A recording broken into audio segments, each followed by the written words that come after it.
Let us start the session now.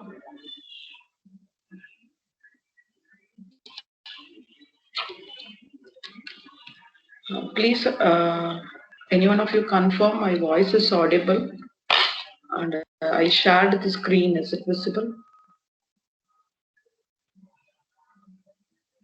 Yes, sir. Yes, thank you. Okay, this is the first question. Just read the question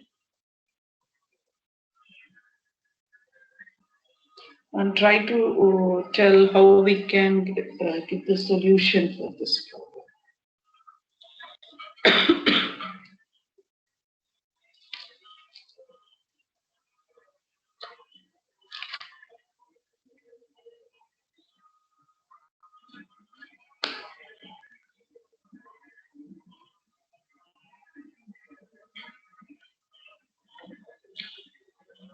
The question is about emptying the box. The constraint they gave us, we have to remove either one ball at a time or we have to remove 3 balls at one time. So from n number of balls, you can march toward 2 ways: by removing one ball or by removing 3 balls. We can reduce from the box. So like this, if you start doing a removing, they are asking totally how many number of ways we can empty the box. And since that number of combinations or number of ways will be more when the number of balls is more. So if there is a chance of a number of ways is very large, they ask to do a modulo by 10 to the power of 9 plus 7. So in order to avoid the overflow of data. So for an integer, it is a 4 bytes in case of Java.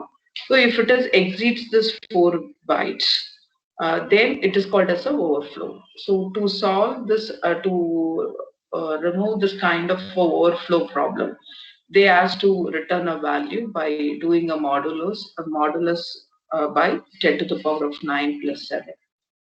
And now they gave one example here with the balls 7 balls in the box. So the total number of ways we can remove here, 9 ways. That 9 ways only they mention. Removing 111 balls for all times for removing a 9 balls. Or the second way is removing a 111 ball for 4 times and 3 balls at one time. Like this, different ways are displayed here. So here the question is to display the number of ways. Okay, if the result is a number of ways is more, that is overflow, if it is occurred, we have to do a naturally by default it will be better, we can do a modulo by 10 to the power of 9 plus 7. Everyone understand the question now?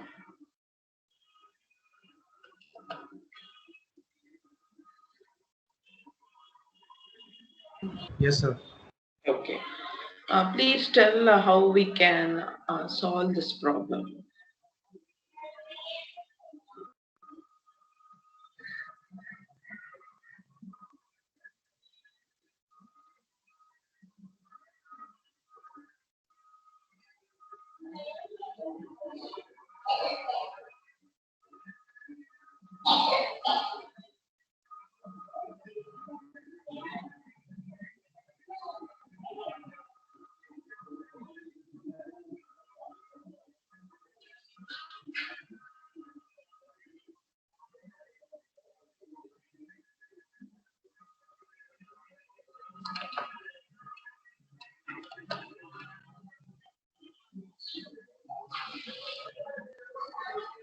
Any idea?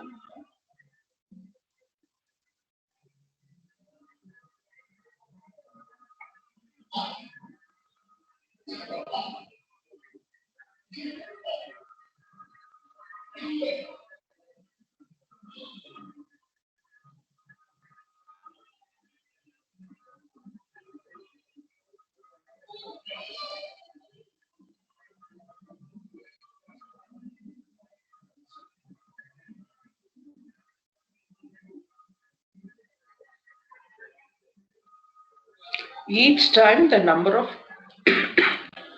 after doing the operation, the number of balls is get reduced.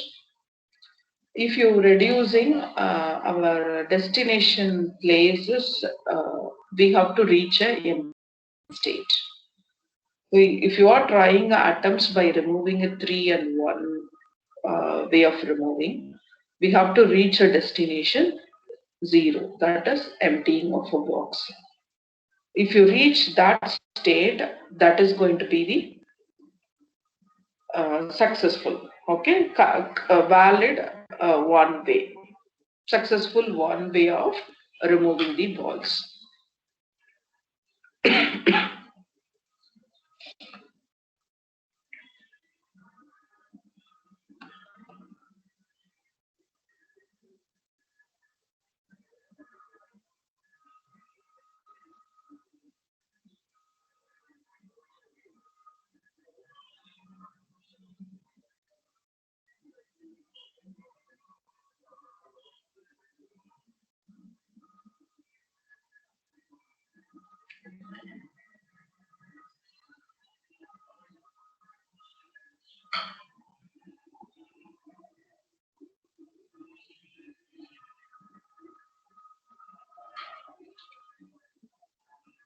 Any idea?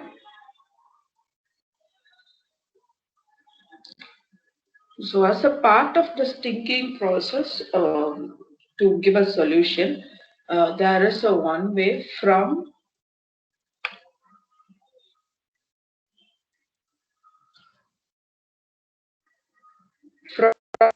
n, we have to reach 0, and each time we have a two possible moves, and again we have a two possible removals. So what is a one successful path? If you reach 0, this is the first successful way.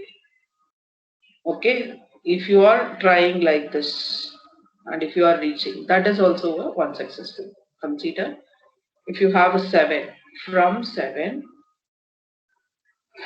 if you remove a 3 balls, we have 4, 6. Then if you remove a 3 ball, you have 1. If you remove a 1 ball, we have 3 balls remaining. If you have a 1 ball, if you take a 1 ball, it has become 0. So what is a successful from 7 balls? We can remove a 3, we can remove a 3, and we can remove a 1.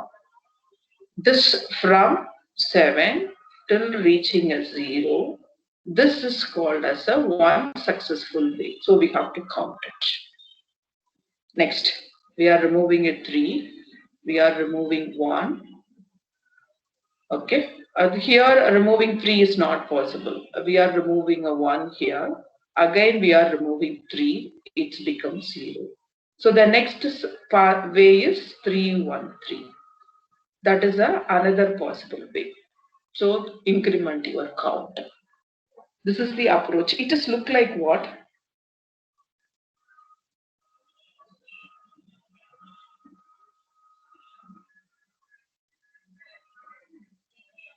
Or there is a one way we can start with 1. We can go with the balls up to n. To reach n, what are all the possible ways? That is another way. If you tried it in these two ways, digging into by reducing its size, if you are reaching to its starting step, that process is called as a recursively. So here what we did, we recursively remove the balls. Removing process is done recursively, either 3 or 1. So the best solution, easiest solution, first approach is by using recursion. So we start with a 7, okay, that is n value, and our aim is to reach a base condition 0. If it is if we reached, sorry for this, if we reached 0, that is a one successful way. We have to count it 1. Like this, we have to recursively do each time either remove 3 balls or a 1 ball. This approach is a recursive approach. So to find a solution for this, we can solve it by using a recursion. But the use of a recursion have a problem. Okay, what is the problem? Time complexity. The recursive tree. Now I am constructing one tree, for this one. 4, 6, then 3, 1, then 0. Here it is no, then it's 0. Now from here it is 3, 5, then 0. Or it can be a 1. Here is also we can remove a 1 and it's become 2, then 1, then 1. Like this it is good. This is called as a recursive tree. This recursive tree means recursively we call the functions. So this drawing of a recursive tree will grow exponentially if a n value is bigger. Okay. So based on your n value, it grows, time complexity will grow in an exponential way. So if n value, if you give 20 or 100 or 1000, for that it takes a much time because the time complexity will grow in an exponential order. That is the main problem in a recursion.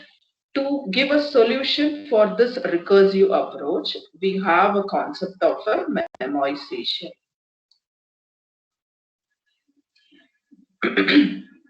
By using the concept of a memoization, what we can do it, we can store the intermediate function call. Already here for 3 we calculated, no? That value we can use it again if you are calling a function by passing 3. So use the store the intermediate results of recursive function.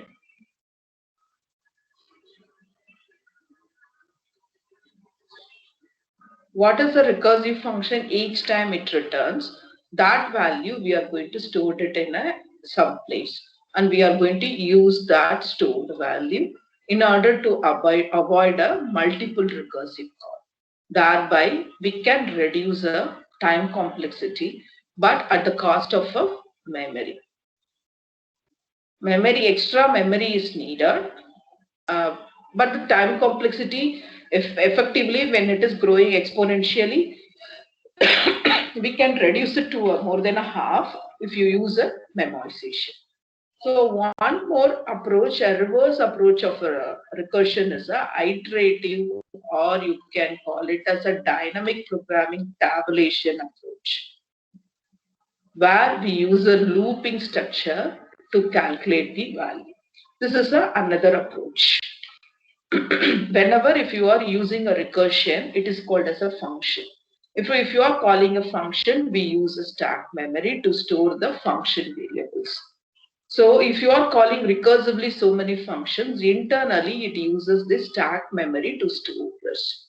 So in case if you go with the tabulation approach, this stack memory, we won't use it much. It is not necessary at all because we are use a iterative approach. So the stack memory will be should be more if you are trying a recursive program. So that internal memory usage is also we can avoid if you go by a tabulation or a iterative approach. So now we are going to see the problem, the solution for this problem in 3 ways. First one is a normal recursion, and we are going to see what is the problem in this. Then we are going to apply a memoization on this. Memoization means store the result of a intermediate recursive function. Then we are going to see approach of a tabulation or a iterative approach. So these are the 3 approaches, 3 ways we can give a solution for this problem. So may I know, is there any other method that you have to solve this problem?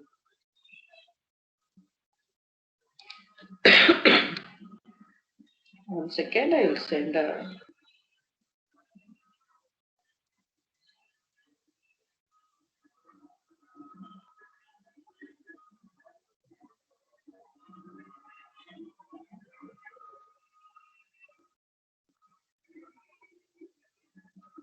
count. Okay.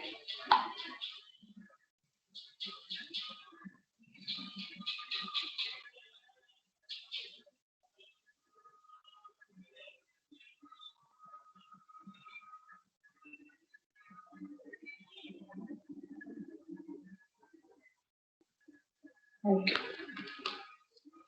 May I know, other than this approach or logic, whether you have any solutions? So now we saw only the concept. Now we have to see in depth how we can use this recursive approach in the program. Okay, for this program, how we are going to solve. Please tell if you have any other logics means, let us discuss that also and let us try that code in the language in as a program. And before starting the explanation for this question, few things I want to tell. Anyway, you people joined for either for learning or for the attendance. It's not a problem. But these 2 hour session, we have to learn some useful informations that will be helpful for your placements. So as a part of this, what I expect from you all, please interact with me. And the next thing, you must code along with me. Once you understand the question or you understand the logic, one logic, or you have any logic to solve this problem, start do a code and share the code in chat. Okay. And I'm also going to type a code in Java, but don't worry, if you are comfortable in C++ or in Python, you can type it in that language also. It's not a problem. Even if you have any doubts in that at the time of doing, you can ask. But I'm going to do it in a Java language. Just once we learned the logic, then implementing in the corresponding language constructs will not be a problem for us.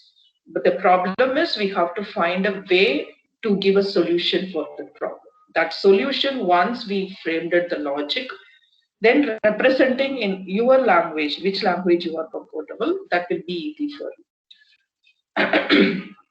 So now let us see how we can give a solution for this problem by using recursive approach. Before that, 1 second.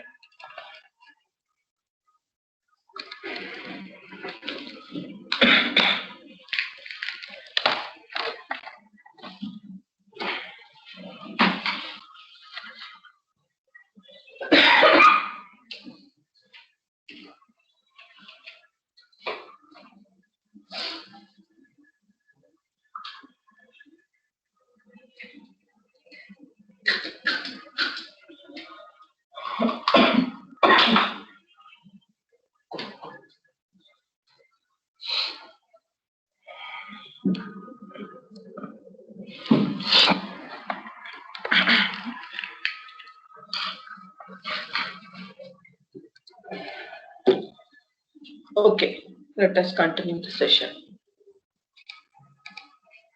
Now, let us start seeing this problem by using a recursive approach with an example 7 itself, how we can call a recursively. Then we will see, we are able to find a base condition for this recursive program. And then it will be easy for us to write a code. So now, I write box B contains 7 balls. At a time, we can remove 3 balls, and if you remove 3 balls, it contains 4. Or we can remove balls of 6. Now we have to calculate B of 4. Okay, so I will write it as B of 4.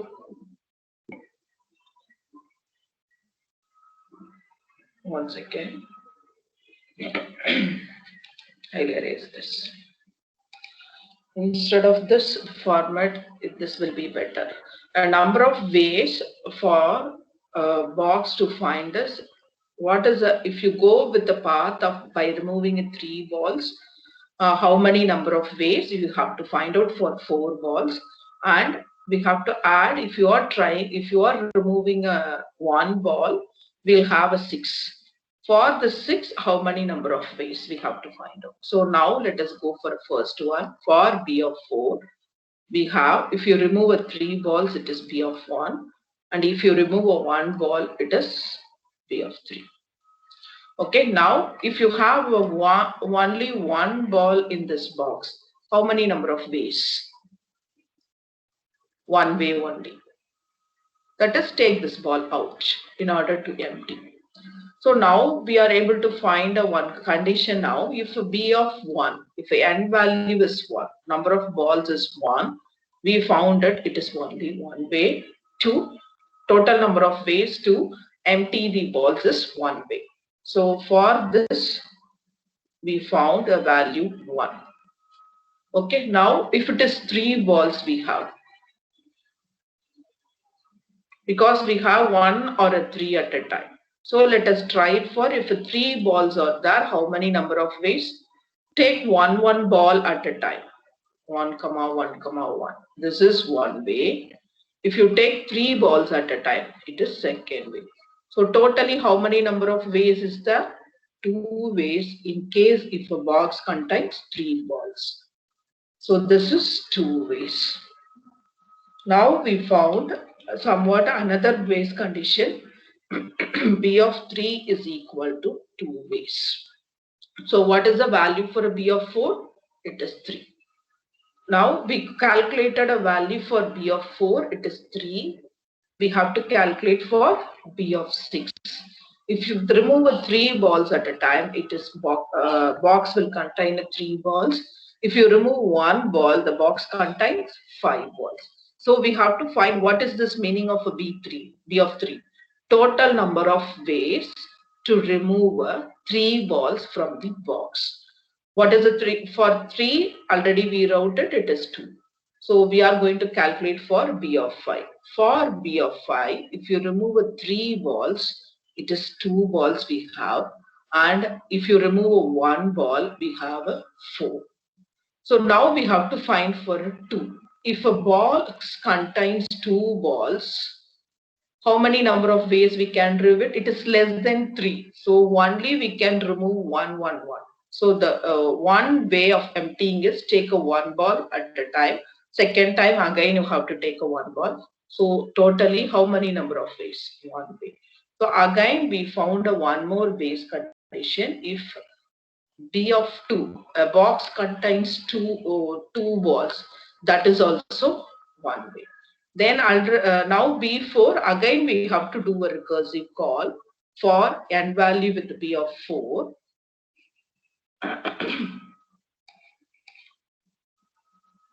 Which is equal to B of 3 balls if you removed B of 1. If you remove 1 ball, it is B of 3.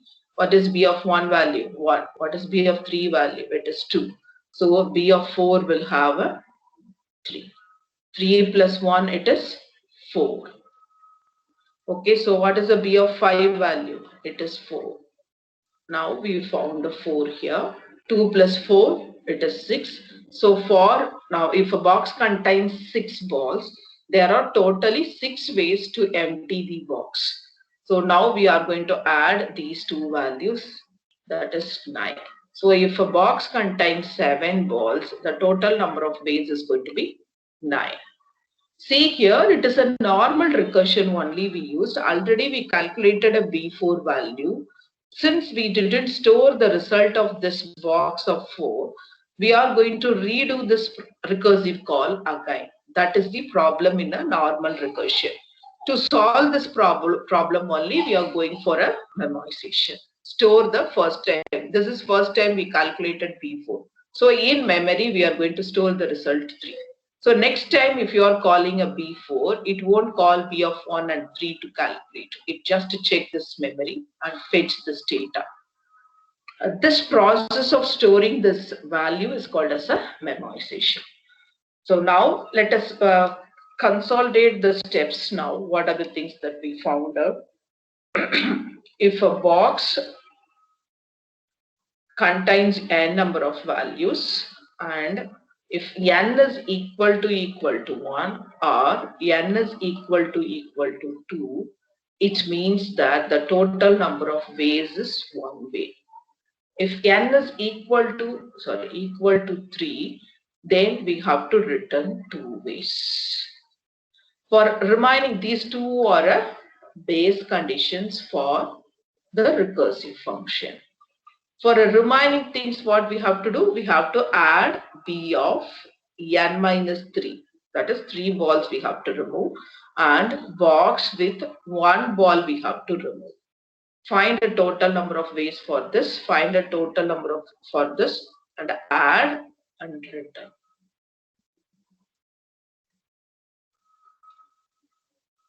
Okay, so this is a recursive program. We recursively call this function by removing 3 balls and by removing 1 ball.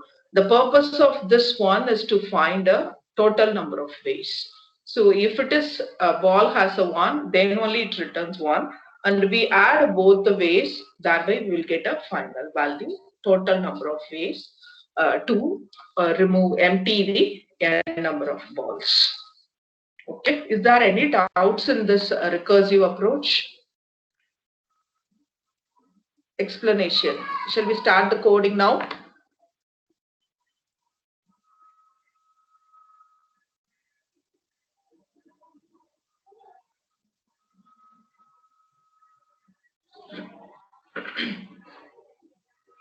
Okay, thank you. Now, let us start. Please, everyone. It will be now you understand the. I hope you understand the logic. If you didn't understand, also you can ask. Uh, Now the time is 4:32. Let us check how much of a time it takes if you know all the language constructs. What is the time it takes to complete the code? So please start typing a code parallelly along with me, and try to check your time, how much of a time you will take to complete this program once you find out the logic. Okay, so we framed the skeleton structure also for our program. Okay, how we have to write the program, that recursive function algorithm, kind of algorithm also we wrote it. So this algorithm we are going to simulate in a language, uh, Java. Okay, so let us we have to get the input. Let us start writing the code. Please start you also. I'm going to talk, I'm going to give an explanation and type. Just to listen and you will start typing. Okay. We are going to import the util package, since we have to get the input from the user. To get the input from the user, we have to use a class, scanner class, and create an object. We created it. Now we have to get a number of balls in our box. So that is n value. So let us get a n value. Now, two approaches we can do it. Either we can write a recursive static function or an instant static function. So now I am going to write it by a instance recursive function. So let us create a object for a main class. Now what we have to do, we have to call a function, recursive function, m dot remove balls, or total number of ways, by passing n. So what this function should return? Total number of ways. That total number of ways, what we have to do?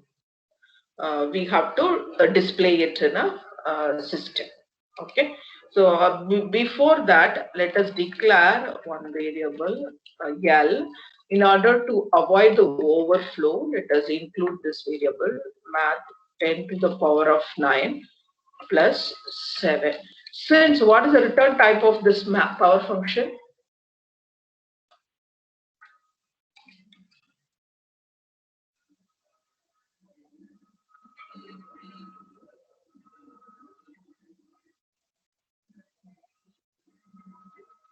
Please tell what is the return type of math.power.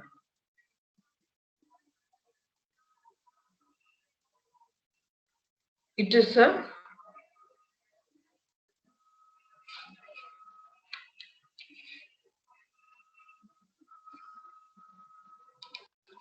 Okay, double, but we have to store it in an integer variable. So we have to typecast to a int. Okay, it returns. If you want to check now, I will give it. I didn't mention it will show where. Then we will include. Okay, the return type is a double. So one time if you did like this, this is a we will declare it as an instance variable or a static variable, whatever it may be. It's not a problem. Now we are going to call this remove balls method. The return type is integer and it takes n value. So we found a base condition. What is a base condition? Nearly we found a 3 base condition. If n value is equal to 1 or n value is equal to 2, the number of ways to remove this box contains a 1 ball or a 2 ball. Number of ways is 1. If the n value is equal to 3, the number of ways is going to be 2. If it is not the case, what we are going to do? We are going to call a remove balls method by subtracting 3 balls. Now, the returned value may be a chance of more than an integer size. So what we have to do, it will be better before, after performing arithmetic operation also, you can do a modulus. But since a modulus operation is a distributive, before applying any arithmetic operation, what is the value that you are going to take? That value itself you can convert to a modulus value. So perform by a modulus of L, then remove balls of n minus 1 modulus by L. Then the final value also let us do a modulus by L. I think we might have a parenthesis problem.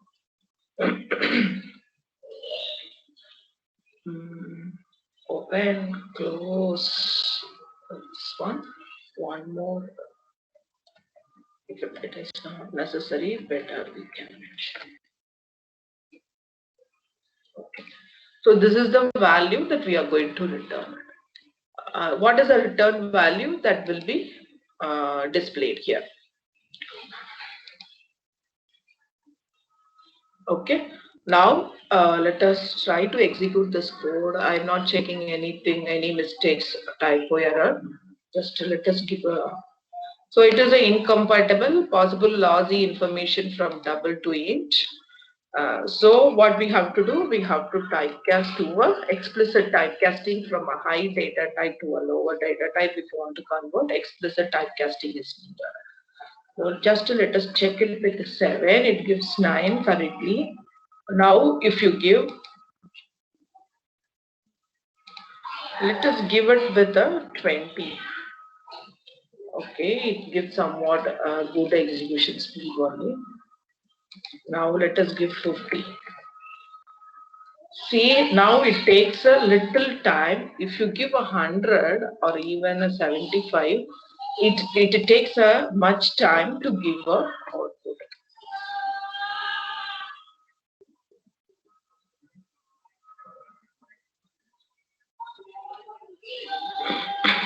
So there may be a chance if you do it by using a simple recursive, because of a timeout, one test case may not be cleared. So what we have to do, we have to do by improvisation in this code by including the memoization.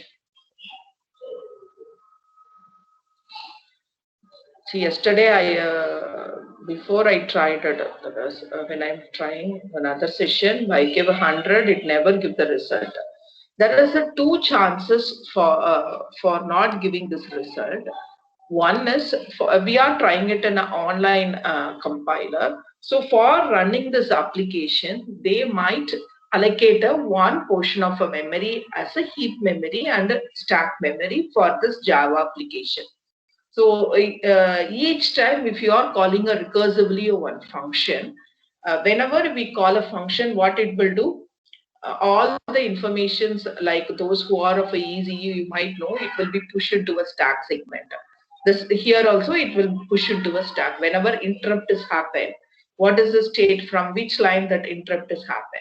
All the information will be pushed into a stack segment, and it will go to an interrupt and it will finish. Then it come back. Where it should to come back? What are the values? It refers the stack segment, and from that only it takes its data. The same way, all functions will execute. So here we are calling recursively. So if you take a stack memory, if you take consider this is a stack memory is allocated for our program. Now we call a remove balls method. Okay, it enters from a remove balls of 7. You call from here you are calling remove balls of 4. From here you are calling remove balls of 3. Each time when the function is called, all informations will be pushed into the stack. So if the stack memory what is allocated for application is exits, we may reach to a stack overflow. Because when it is do a pop, when it resume back to this function, okay, when value from a below functions if it is returned, that time only it will do a pop operation.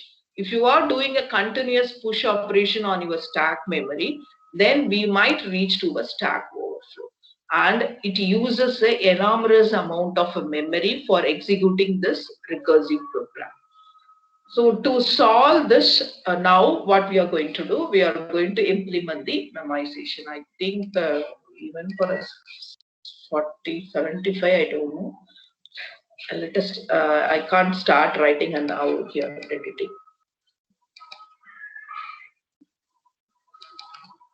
Yes. I will start, I stop this code.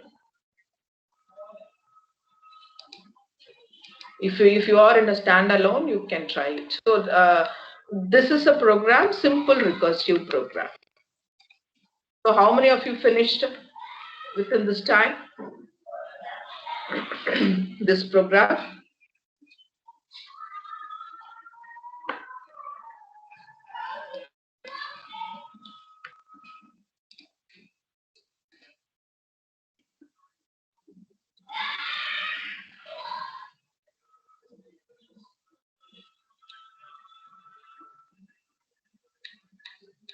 Tell your status.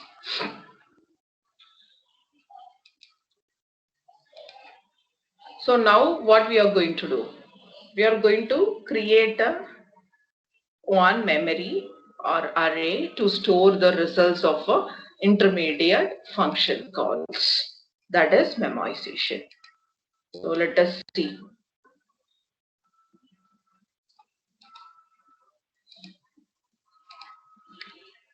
So how we can do a memoization? So how many balls we have? 7 balls. So we have to create up to 0 to 7.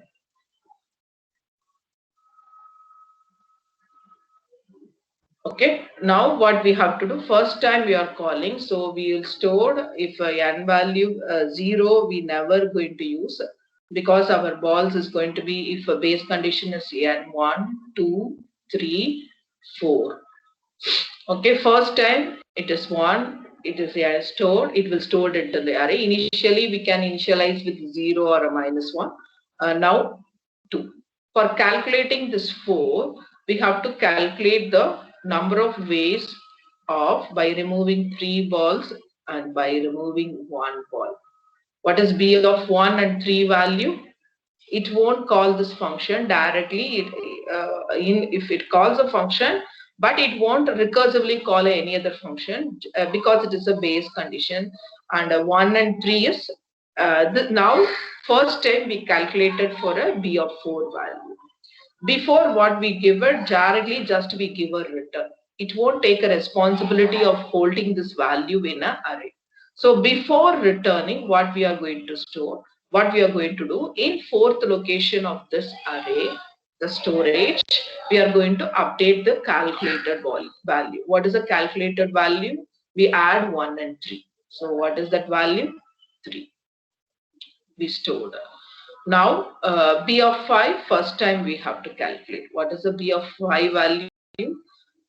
B of 5 is B of 3, sorry, B of 2 plus B of 4. Example, if you take remove one ball, if you remove a 3 balls, B of 2, it just checks, goes for a call and it checks array is not equal to null. What is the value? 2 is present, 1. For B of 4, it won't call again B of 1 and 3. It checks the array. Yes, the value is already calculated. So it takes that value. So thereby we are reducing here a 2 recursive call. Calculating a value of B of 1 and B of 3 we reduced. So this is the process now we are going to do. Before returning the value, we are going to update the array, and before doing a recursive call each time, what we are going to do, we are going to check the array whether the value is already calculated. If the value is already calculated, uh, the value, if the value is already calculated, it will take it from the array.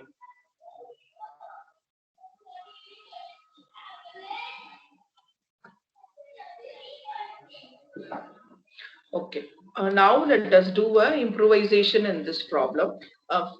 Improvisation, what is the related with the time complexity. So what we have to do, we have to create a one array of size n plus 1.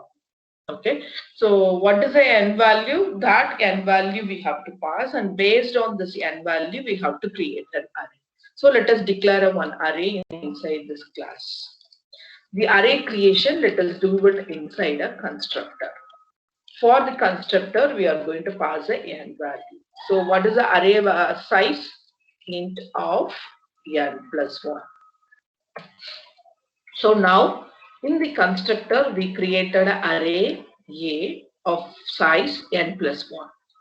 Now what we have to do, we have to pass this n value here, because we wrote a parameterized constructor, so we have to pass a n value here.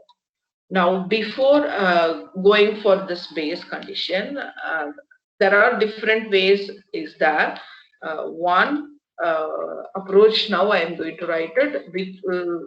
There are different ways we can include this, incorporate this code. A of n is not equal to 0. By default, array creation, if you created in Java, it will be initialized with 0. So if it is not equal to 0, what we are going to do? Return A of n. What is the value we calculated? That value we are going to store.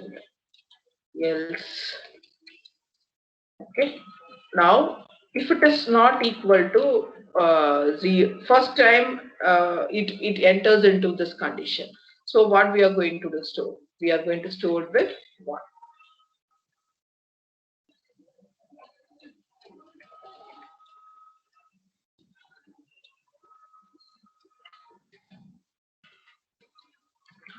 Now, before returning, what we have to do? We have to store it in array of A of n equal to. Then return A of n. So after storing the values, what is the value that we calculated?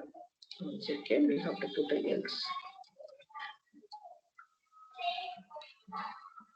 After calculating the value for a number of ways, we stored in the corresponding location. If a n value is 1, in A of 1, we stored with 1.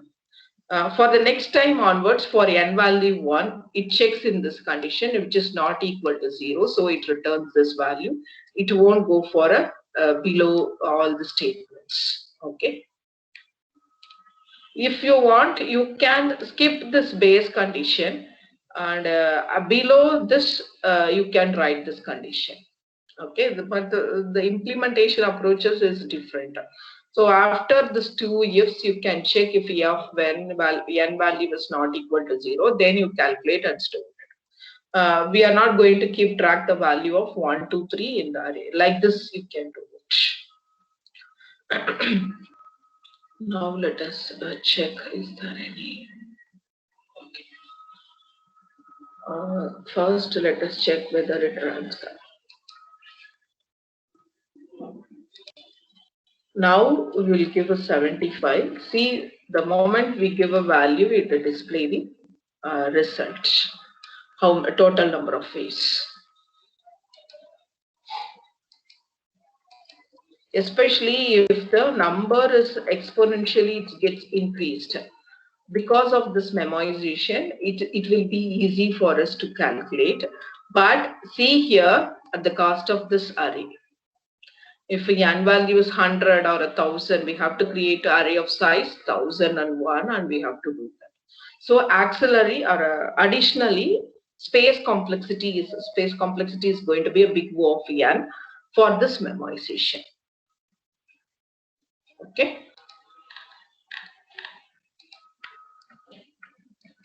This is using memoization. The second program now I am going to share is using memoization. If you want, you can do it by using a static array, static creation. Like this, you can do it. Okay. Second approach. Is there any doubts in this? Shall we go for a next approach, iterative?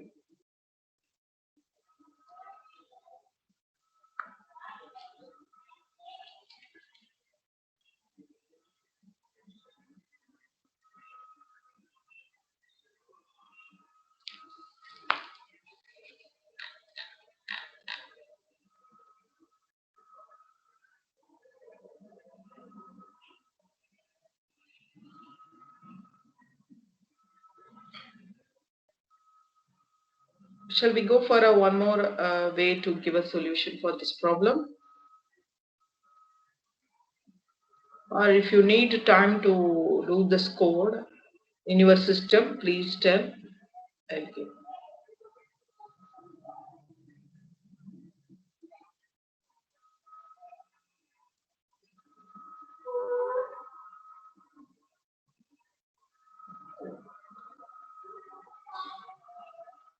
Shall I have to explain this second time again? This memoization.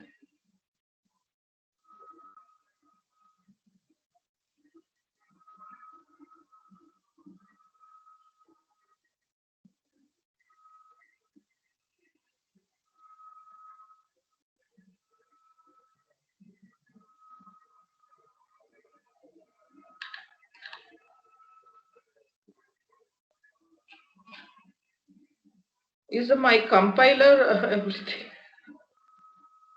Okay, so let us go for a third approach. Third way. This approach is going to be a iterative approach. Okay, by using iteration, we are going to naturally iteration approach is faster when compared with the recursive approach because internally it won't use any stack. Now we created this. We have to create a array. This object creation is also not needed. Int a, it is same, nothing new in this.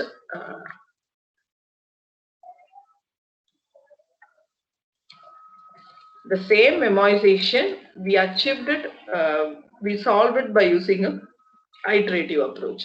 So what are the initial values for this? A of 1 is equal to 1, A of 2 is equal to 1, A of 3 is equal to 2. Okay, now we have to start the for loop from int I is equal to 4, we have to repeat I less than or equal to n, I plus plus. Yes. Okay, now what we have to calculate, A of I value we have to calculate. For calculating this A of I value, what we have to do, take A of I minus 3 value modulus by L plus A of I minus 1 modulus by L. Then after addition also, we are going to modulus by L. See, this modulus even It may not be needed, but it's safer side, you can put it. Okay. Now we finished the calculations of a of I value. So if you want to calculate F4, what are the values we have to add it? 3 and 1. Okay. So it is total number of ways is 3. If you want to calculate a 5, we have to use a 3 and 4. So like this, it is like a similar kind of, even without array also we can do it, but we have to keep track of your previous values. Okay.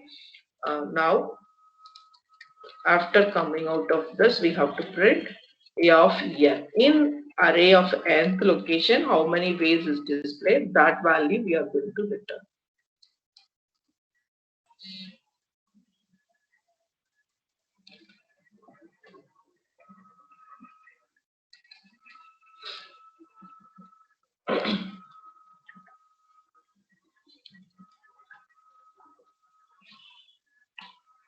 Okay, when you compare with the memorization, this approach is far better because it uses iteration, but we use the same additional memory. So still, if you work on this logic for calculating each previous value, which number is needed, then by doing a swapping, instead of creating it as an array, it is like a number series program, no? By using that, do a swap. Keep track of the last 3 values is enough, like this. I hope last 3 values is enough. You can declare the 3 variables x, y, z, and each time after calculating the new value, you have to update your x, y, z. That is another way that you can even reduce the auxiliary memory space also. Just the same array creation, we keep the base condition values here. From the previous value, we calculated the new values and keep on updating in an array. In nth location, what is the value is present, that is what the total number of ways for n number of balls to be removed. Okay. This approach, either you can tell it as in a tabulation approach or iterative. Tabulation approach is nothing but we calculate this value by new values are calculated by using a older values. So from the base condition, we are building the solution. That approach is going to be the iterative or a tabulation approach. Is there any doubts in this 3 ways of solution? Is there any other way any of you tried?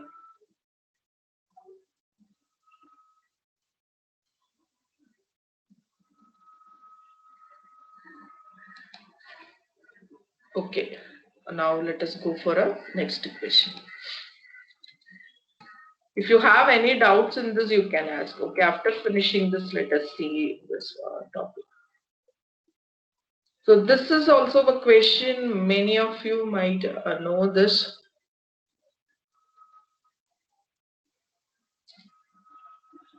Longest increasing sequence. That is the question. Here they change it as a longest progressive sequence.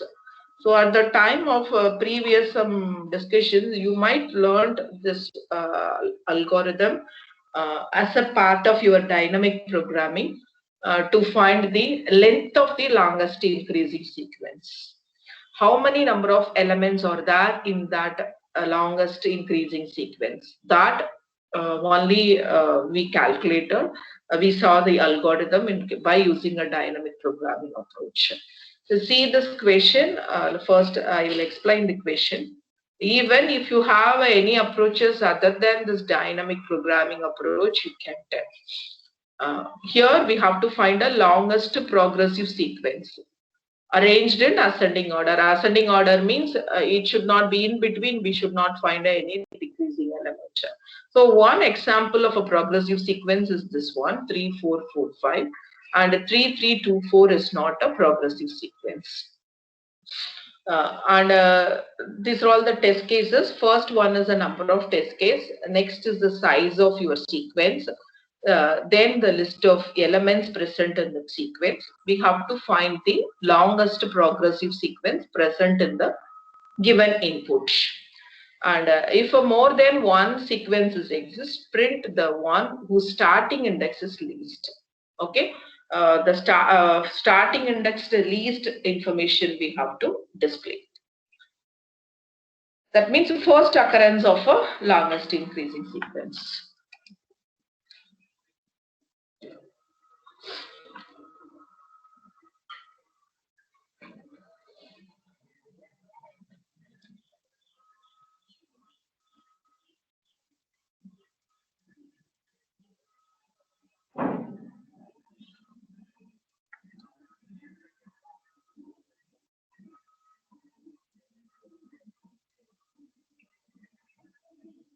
What are the ways we can do this?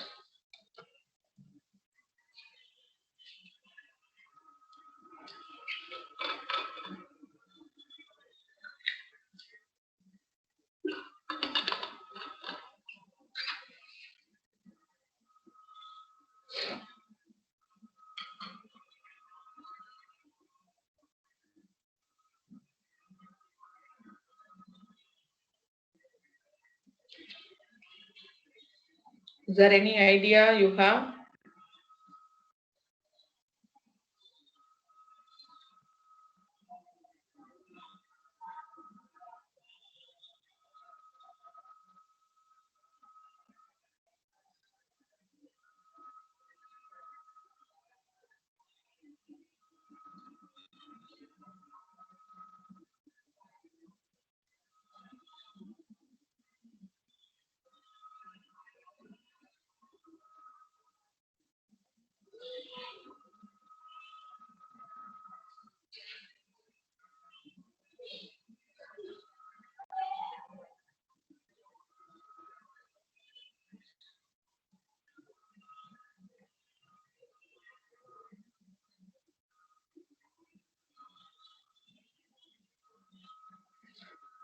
Okay.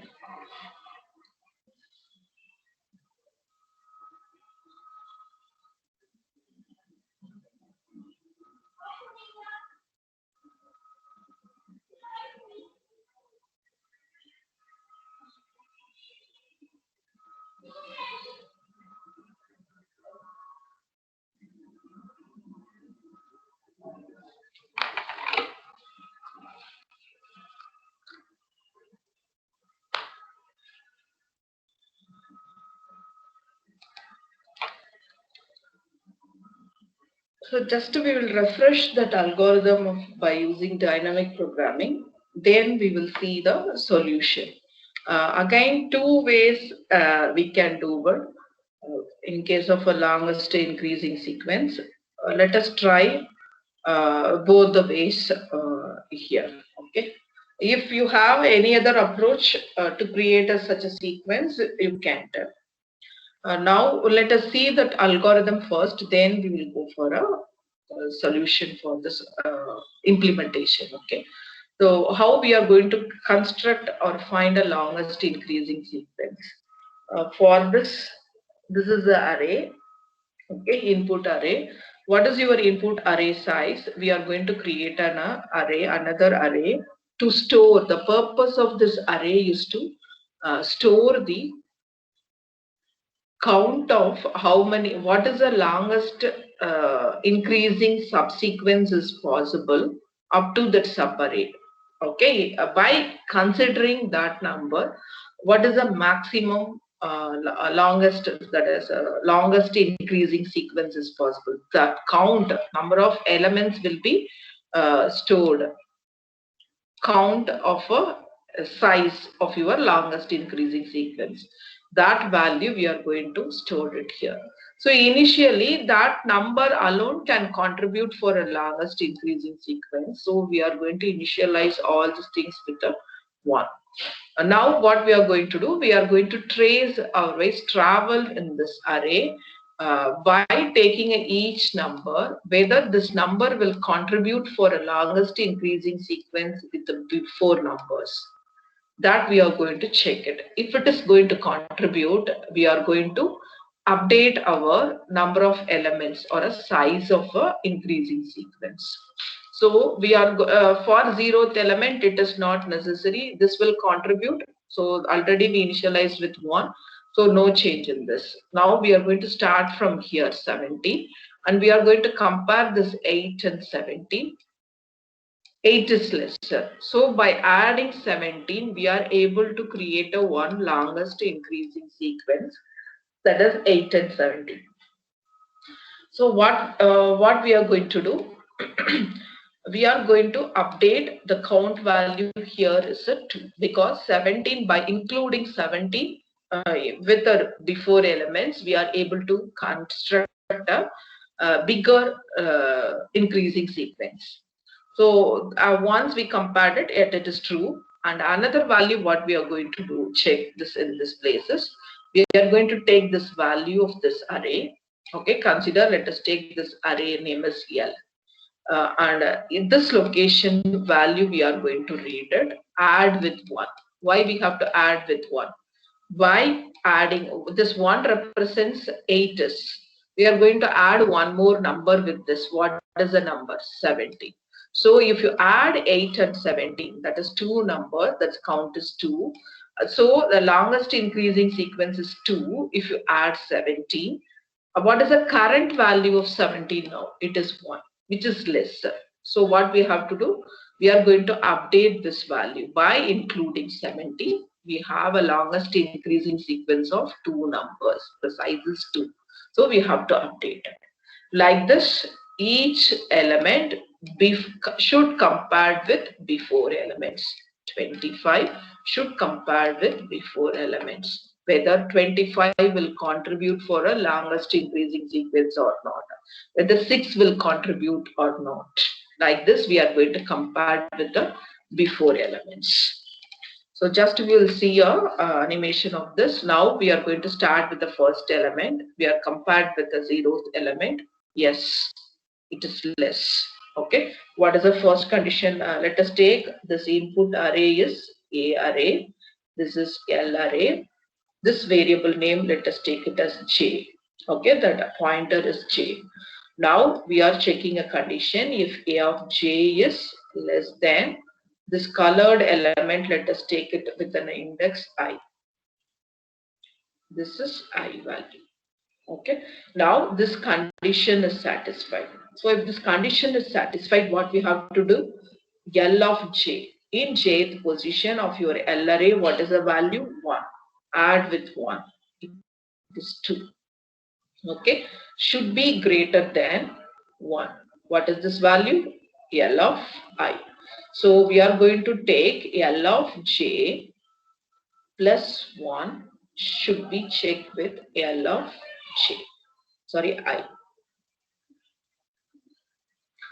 If this condition, if both the conditions are satisfied, then 17 will contribute for a longest increasing sequence. So update this value with 2.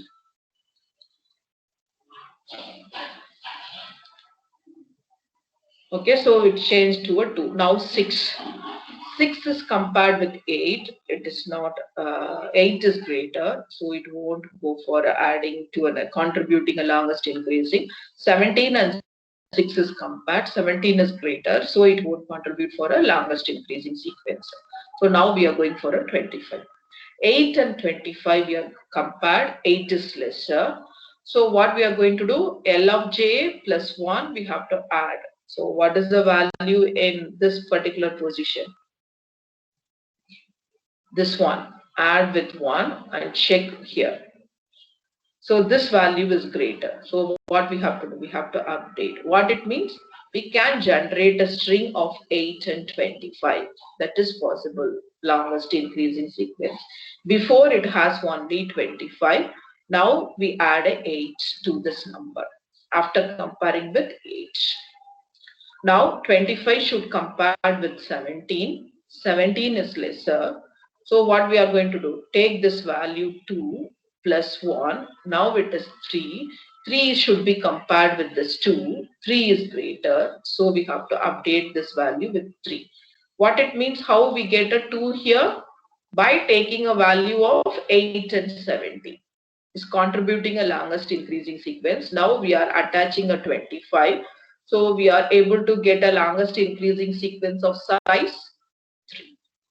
Now 6 and 25 is compared. So here after this it is updated with 3. Erase all these things.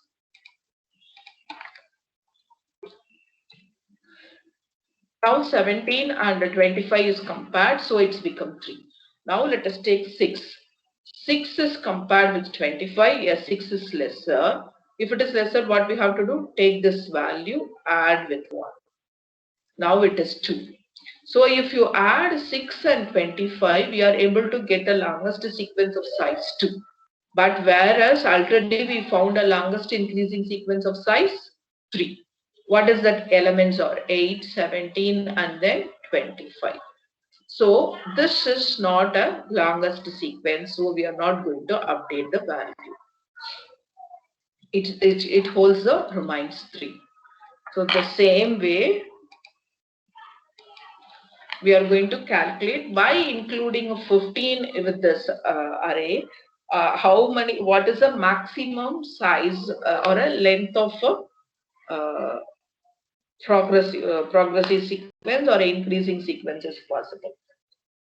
8 less increment 2, 17 not less 6, already 2 is there, the 6 is also gives 2, so leave it. 25 greater no.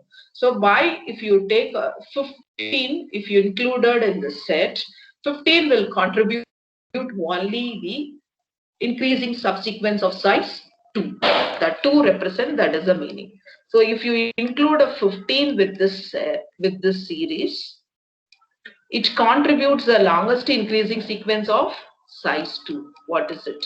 8, 15. So like this, we are going to fill all the array values.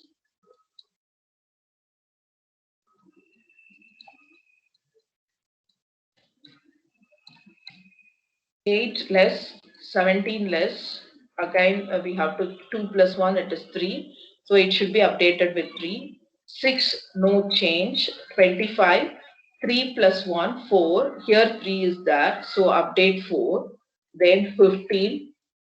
It will give only 3, but whereas in 54 already 4 is there, so neglect. 15 won't contribute. Then 45. 45 in 45 we have 4. 4 plus 1, it is 5. It is greater, so we are going to update the size. Okay, up to this. Now, if you see this L array, that is a size array, longest increasing sequence size array. What is the size, maximum size? 5. So, what is the longest increasing sequence length? 5. We printed it. Now, in dynamic programming, we have to do a backtracking in order to find a longest increasing sequence. That's what the question is about. Okay.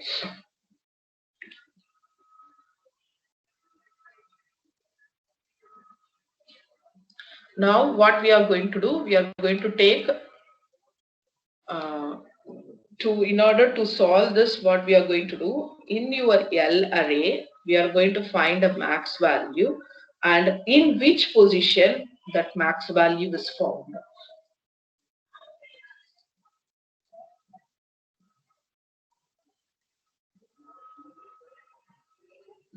So max is 5, it's found in index 7. Okay, so now we have to start from that index position in our input array. So we start from 7. This is considered our input array A. We start from the index place is 7 now. We are going to trace back in order to find a longest increasing sequence. So now we found in this index position, we have a maximum value. So this number will contribute for our longest increasing sequence. So print this value. 54 we have to print. Because why? In A of 7, we check what is the value. 5. That is equal to a maximum. So we have to print it. After printing this 54, we have to decrement this max. Now max has become 4. We have to travel in this direction, left direction. Now we found what is that index is, decrement that index 6. In sixth position, we are checking whether it is equal to yes, max. Yes, it is equal to max. So 41 may contribute, will contribute. There are two possible solutions or that, but now we are finding a 41 will contribute for this. Yes, it contributes. After printing this, we are going to decrement by 1. Max value is decremented by 1. It is 3. Now we are checking towards in a left direction. What is the index? 5. In fifth index of output array, what is the value is that? It is 4, which is not equal to 3. So we are skip that. Then we go to a fourth index position. We have 2. So this number is also not contributing. Then decrement the index. It is index is 3. In third index of our L array, what is the value is the 3. So this 25 will contribute for the longest increasing sequence. So print that value. After printing, what we have to do? Decrement this max. Now it's become 2. Trace your program towards left. So in this index position 2, what is the max value? That is L array value. It is 1, which is not equal to 2. So we are going to skip. And we are going for a first location. What is the value present in L array? 2. What is the max value? 2. Both are same. So what we are going to do? We are going to print that number 70. Now decrement 1. Travel before. In first location 1 is present, so 8 is contributing. We have to print 8. So this is a one way of generating the one of the longest increasing sequence.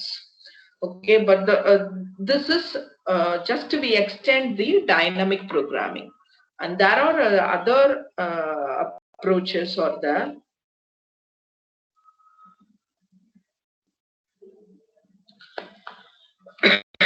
Instead of storing this count size, we are going to store the list itself. Like in this place, instead of storing this count, we are going to store the list here 8,17. Here 6. Here what we are going to store? 3 means what is it? 8, 17, 25. Here 2, 8 and 50. Here 45, 4 elements. So 8, 17, 25 and 54. Like this we are going to store the, instead of storing the size, we are going to store the list. Okay. So if you stored it as a list, we are able to, even they are asking in a program, you have to display all possible longest increasing sequence. Then also it is easy for us if you stored it like this. We can take it from that array list or array and we display all longest increasing subsequence we are able to print. So this is a better program than the first one, but the logic for constructing this table is also the same. The dynamic programming concept, the core concept is going to be same, but instead of storing the size, we are going to store the elements, contributing elements itself. So if you store like that, it will be better for us to tell how many possible increasing sequence are present. All such a sequence we are able to print. Is there any doubts in this logic?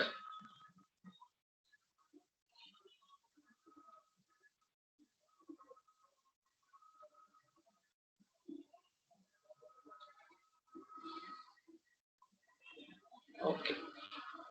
So now let us start implementing the basic dynamic first level program and print that. Then we will do a creation of a array list. Okay. So if the question is about finding a length of the longest increasing sequence, then it is very simple. You can use the concept what we learned. Okay. Now let us go for n elements.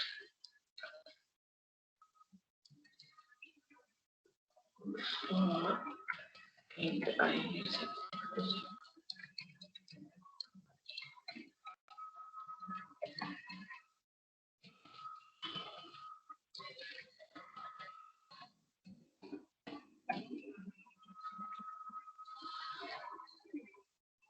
We have to create another array.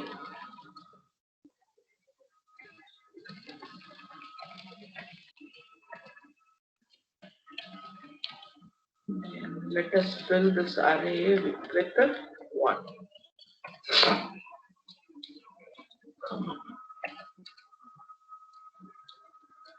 After this, we have to start from a first element and we have to compare with before element. The ith element should be compared with before who are all present before ith position.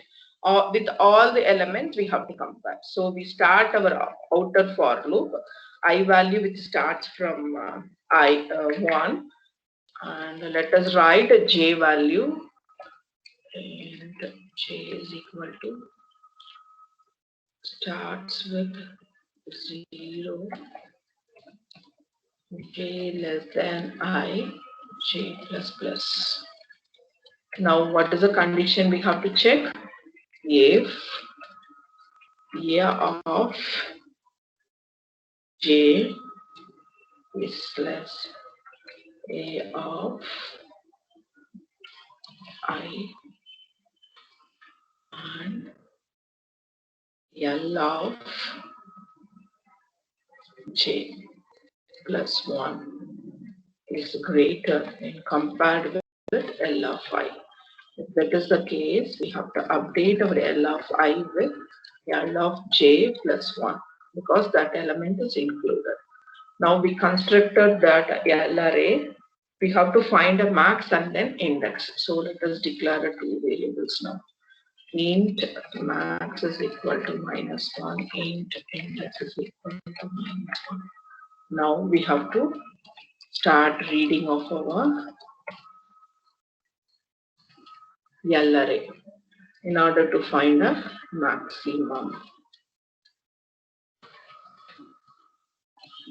If L of I is greater than maximum, then what we have to do? We have to update our max with L of I and index with I. Okay, this for loop is for finding the maximum and its corresponding index in the L array, longest increasing sequence counter or size array. Now we found it. We have to store, actually we printed in a reverse order, but we have to print in a forward order. So how many elements will be there in our output? Max number of elements, that is a counter. So for that count, we have to create an array.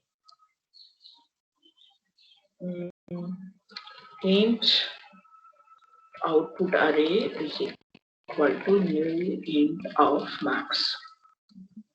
We created a max array now, and let us introduce one more variable with max -1.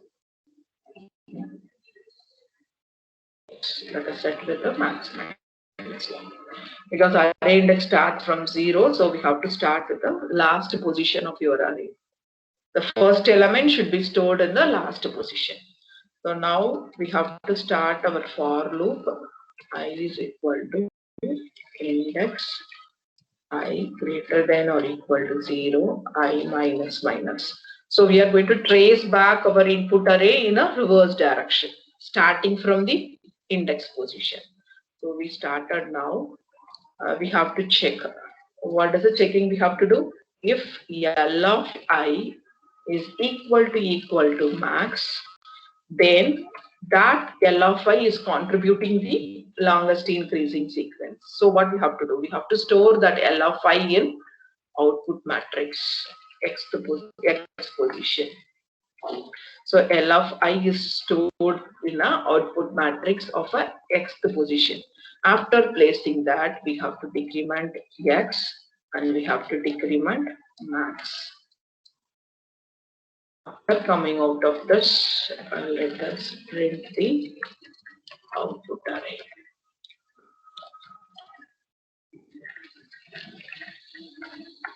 String of.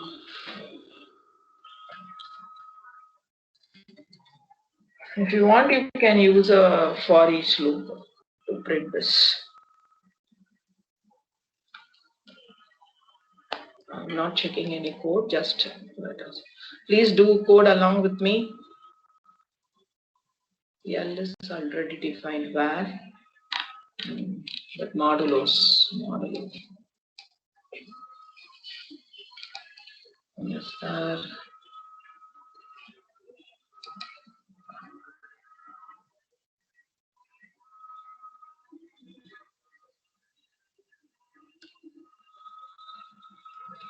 Six, 1,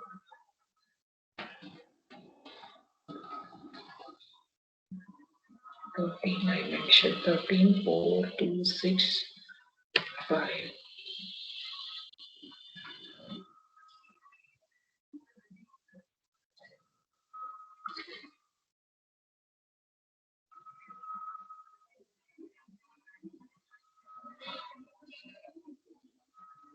What is the array? Maximum length is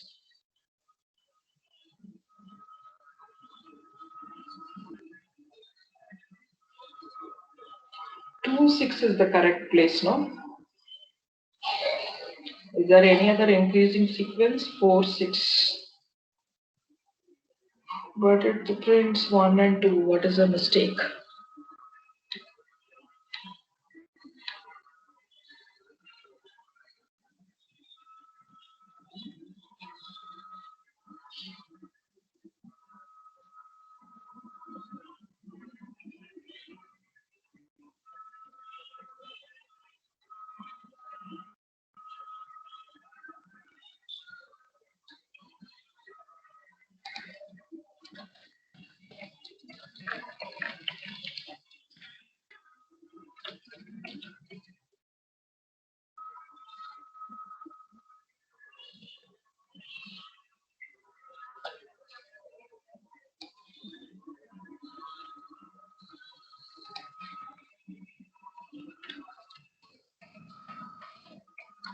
Any of you people find this mistake?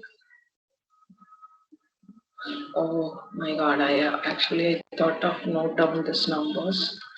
13.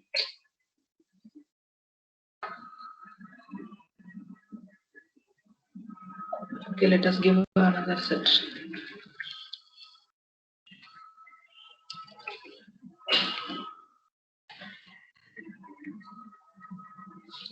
I think the problem is I found it. Instead of L of I, we have to store the element E of I.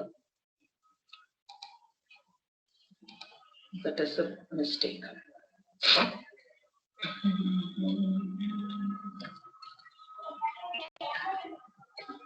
I'll give you some random number. 3, 4, 5, 7. Okay.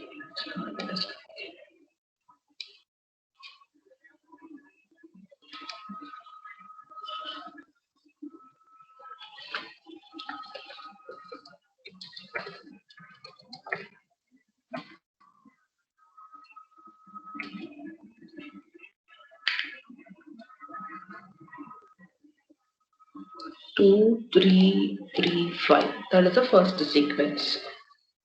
2, 3, 3, 4, 5.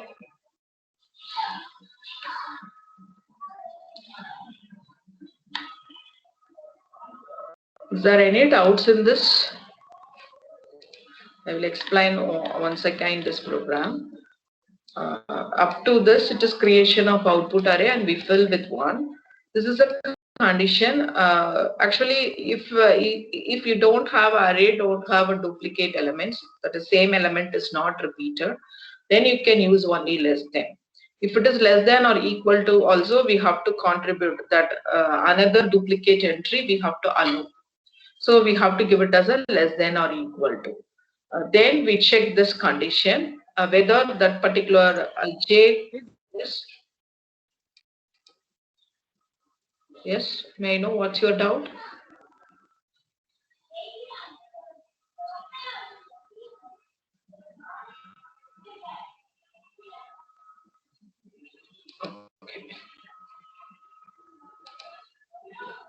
This is simulation of the steps what we performed here.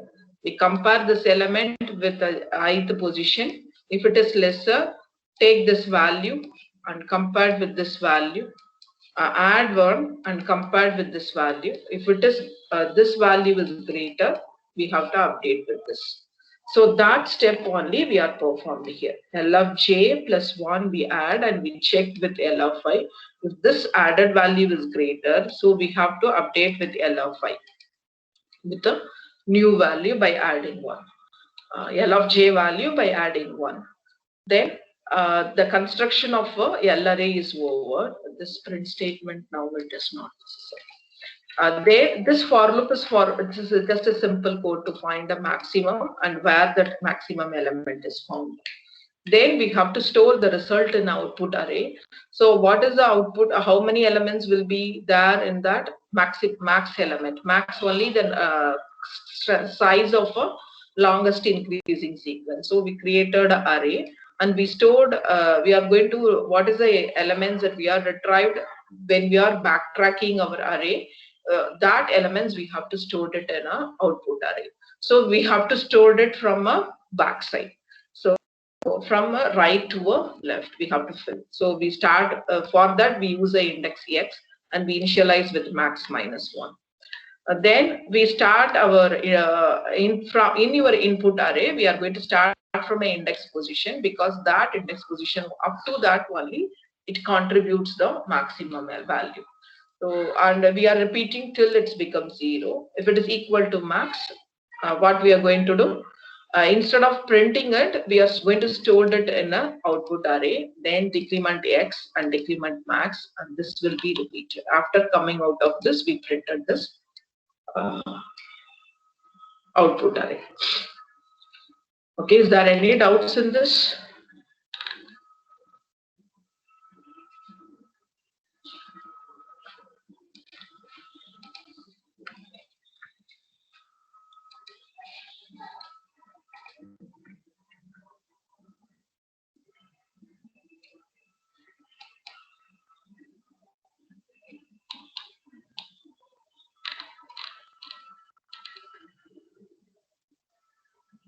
Shall we go for an improvisation? Instead of storing the size, let us store the list itself, longest increasing sequence itself. If you have any doubts, means please ask. Please reply. Shall we go for a next?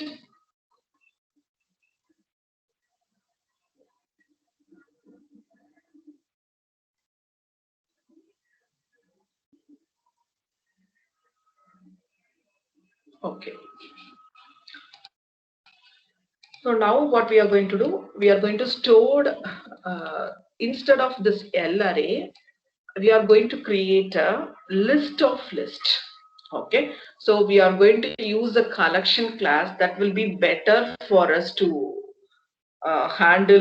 get the size every time. If you are using a normal array, we have to calculate its length and we have to handle it. So my suggestion is going for a collection class, and we can use a predefined functions. Thereby we can complete the program easily. So now we are going to create not a list of integers. So this list should contain a list of integers. Okay, what it means already I draw the diagram for this. So here this is one array. Okay, one list. Inside this list, instead of this one, we are going to store a one list of size 8. Okay, only one element. Instead of this 2, we are going to store another list that contains 8 and 17. Here it contains 6. Here we are not going to store an integer value, we are going to store the list. So for that, this is a syntax for creating this list of list integer. Let us mention it as L new array list. Now list only we created. Inside each list, we have to tell one array list will be there. We have to add a one array list as a object that each location will refer to another list object. So we are going to write a for loop for this. Int I is equal to 0.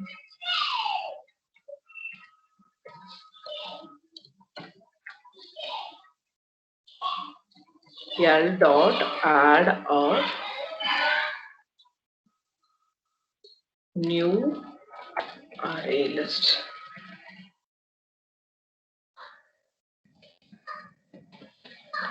So now up to this, what is the meaning? We created a first list, that is array. In that array, we are going to store a one list object. So that list we created. Now instead of this statement, now it is not necessary for us. What we have to do? In first list, 0th position, we have a one list, In that list, we are going to add only one element will be there, that is 0th element. That 0th element now we are going to insert.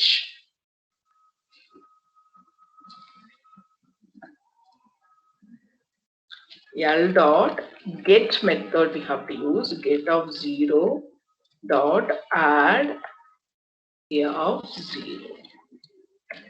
In 0th position, we add a one element.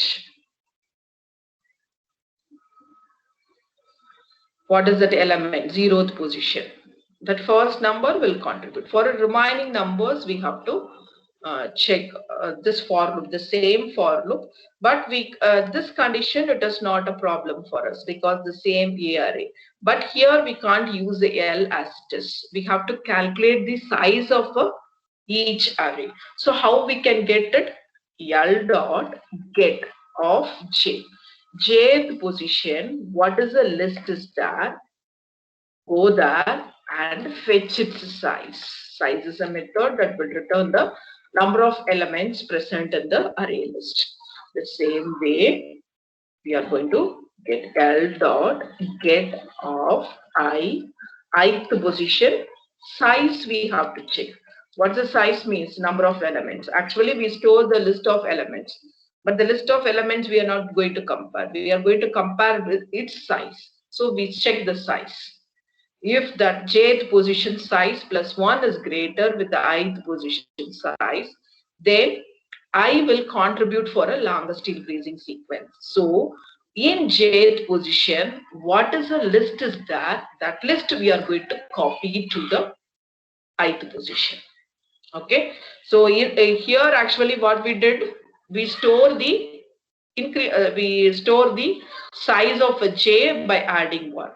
Here we should not store the size. Actually what we have to do, we have to create a one list. That list should contain the elements of j in jth position. If you want, let us take this. Now 25, here the condition is satisfied. So what we have to do, this list should be placed in this ith position. This is the ith position. So 8 and 7 list, it is not copying. We have to create a new array list. You should not do a reference storing. So we have to get a copy of this array list. So create one array list of 8 and 70, place it here. That step we are going to do. After coming out of this, we are going to add this element 25 with this. So now let us see how we have to set. Okay.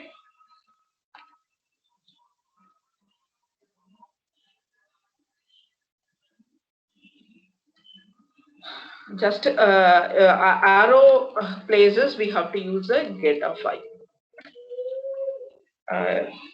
Here we have to use not a get, we have to use a set. because in ith position we have to assign. Okay, so set of I. What is the value we have to set? We have to set in ith position with what value? Jth position array list. So we are going to create a one new array list.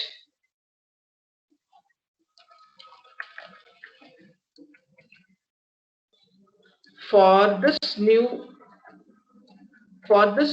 array list, what we are going to pass? We are going to pass the L dot get of j.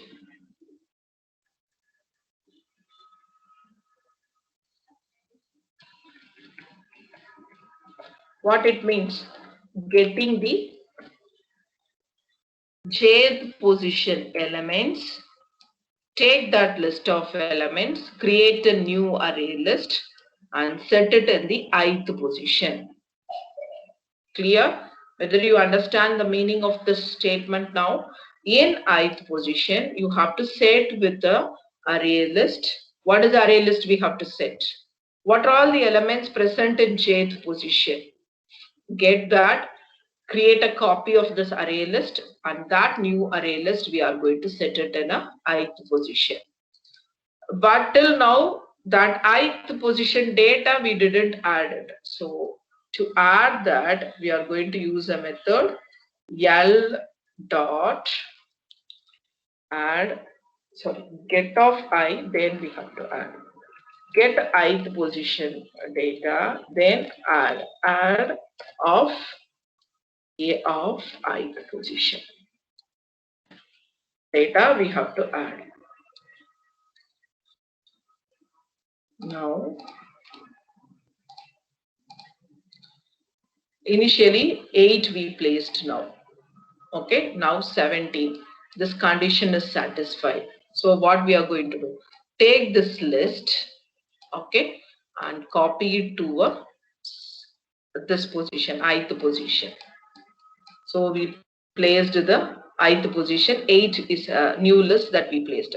Then we have to concatenate 17. Why we have to concatenate 17? 17 is also contributing for this longest increasing sequence. So we have to add 17 with this list. Then only the length will be 2. So the same way for 6, if you compared with 8 and 17, the condition is not satisfied, but 6 alone will contribute. So what we have to do? We have to add 6 to this list. Next is 25. 8 is compared. Actually, it has a 8 here. We use a create a list with 8 and set in ith position. But when you compare with 17, again a set operation is happened. This time it's set with 8 and 17. And 6 will not have an effect here. Then after coming out of this loop, we append this 25. That is the step is done in this place. Here we set the value of a new array list created by reading the values of a jth position list, and we create a new list and we set it in a ith position. After coming out of this loop, we add the ith element. Now, okay. Now what we have to do? The creation of a list is over. So let us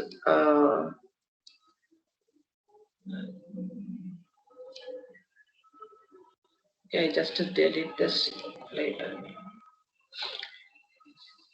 Now L array creation is over. So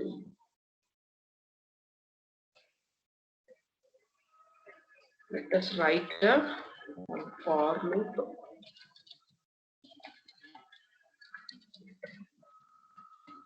Just to know the list elements in that L array, what all the list is present. Now what we have to do? We have to find a maximum list. Okay, in this L array, which array list has a maximum, that is the longest increasing sequence, so that we have to display it. So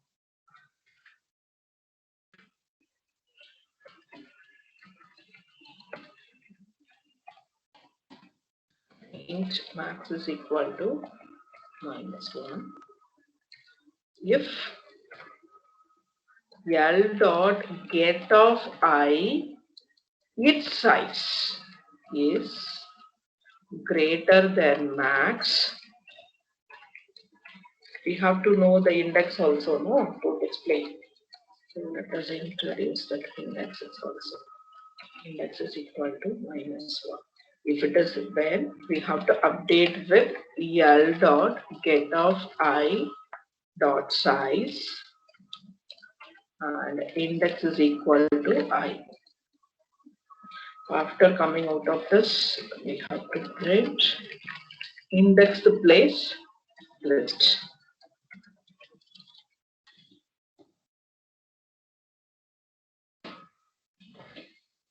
The same for loop for finding a max and index. Max will have that size, and what is the index? That maximum longest increasing sequence index will be stored in index. That list alone we are going to discuss.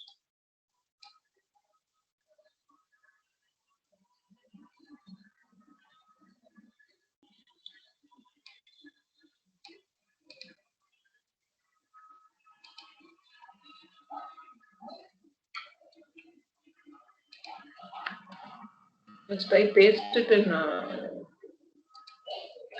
Why it is not working?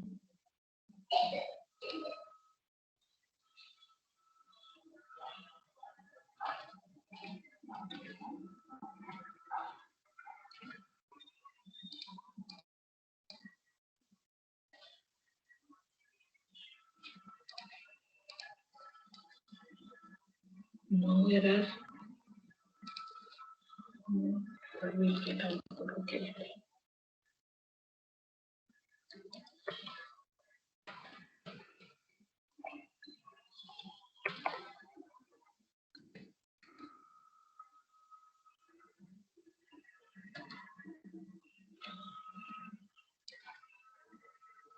So it prints all the list up to this. This is the maximum list, longest increasing sequence.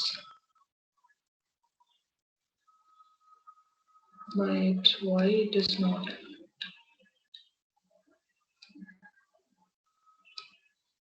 Is there a chance of 3?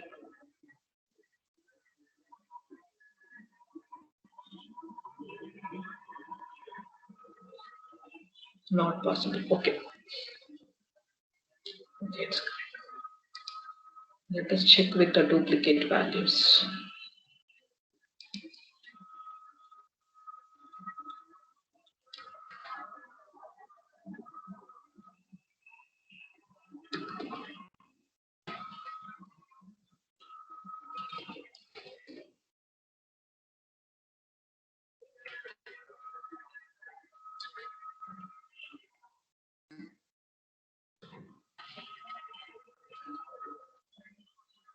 That's 2, 3, 3, 4, 5 is the maximum. Okay. So this it prints all the list because we printed that one. If you want, you can make this as a comment statement.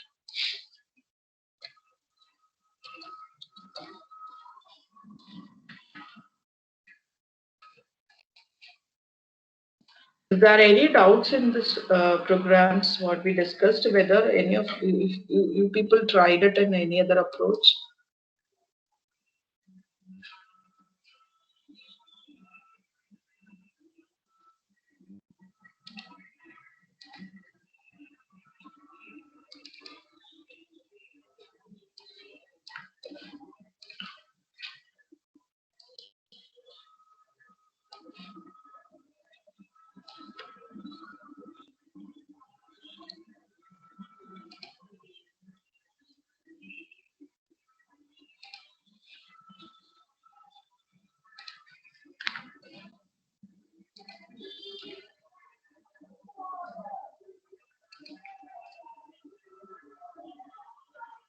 Okay, just to click the send the feedback form link and today's question set for you to try. If you have any doubts in the question or any program related doubts, just I'll share my mail ID if you want. You can send my queries. And it asks for the trainer name. My name is Edilasi.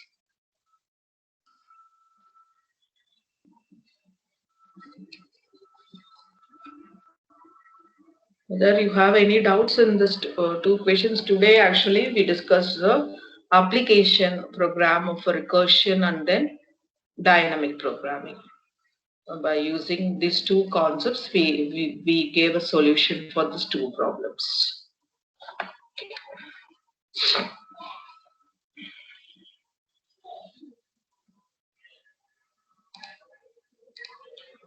This is also another.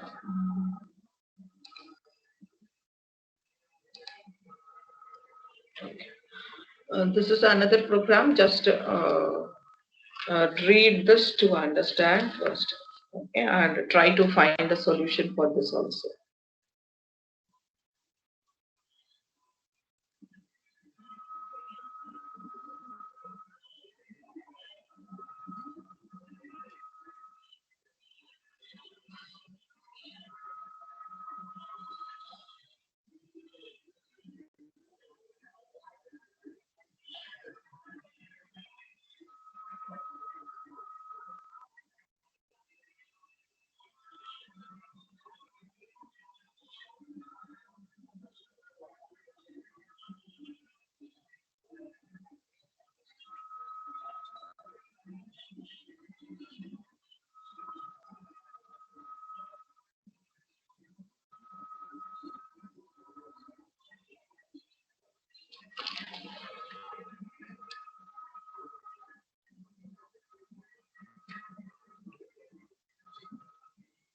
If you please ask if you have any doubts in this, you can ask.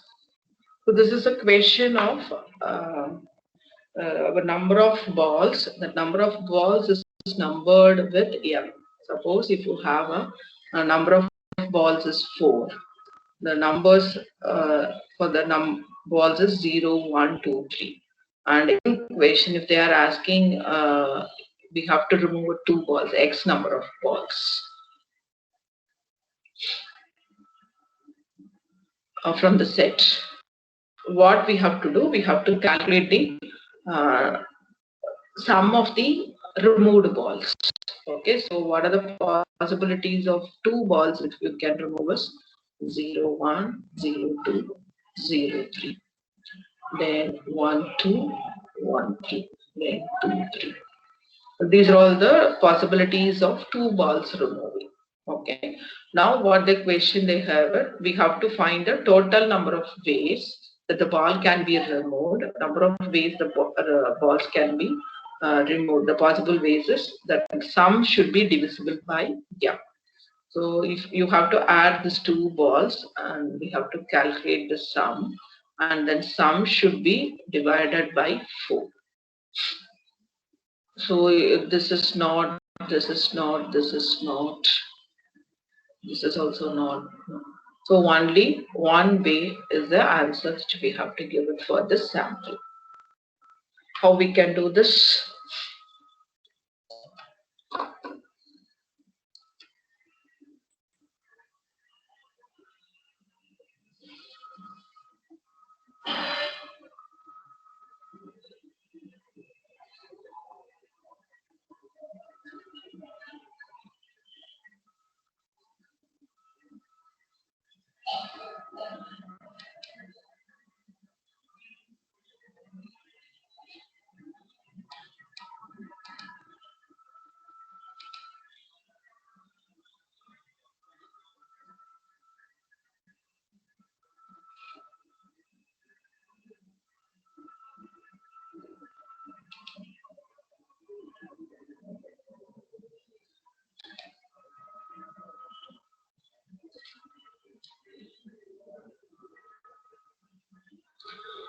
Okay. Thank you. If you have a doubts means you can ask. Prepare well for your placements. Okay. Take care of your health. All the best. Practice so many programs by setting a time as well as think for the logics. Okay, learn a different logics.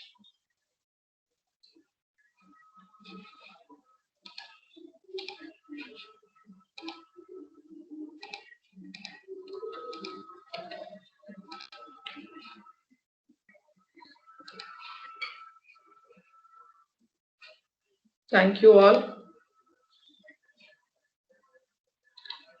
All the best.